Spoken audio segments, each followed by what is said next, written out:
In this video, I will show you how to schedule YouTube uploads. If this guide helps, please consider liking and subscribing so others can see it too. What's up guys, my name is Kyle from GuideWise. On YouTube, you want to tap Create in the top right corner, select Upload Videos, then select the file that you would like to upload, select Open. Your video will then start uploading. You can give your video a name. We will name it Burger Delights. You can also give your video a description. You can also upload a thumbnail. You then can choose if it is made for kids or not for kids.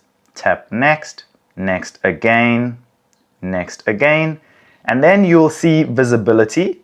You have private, unlisted, or public. So we are going to choose this to be public, and then we are going to schedule it. So we can choose a date and a time.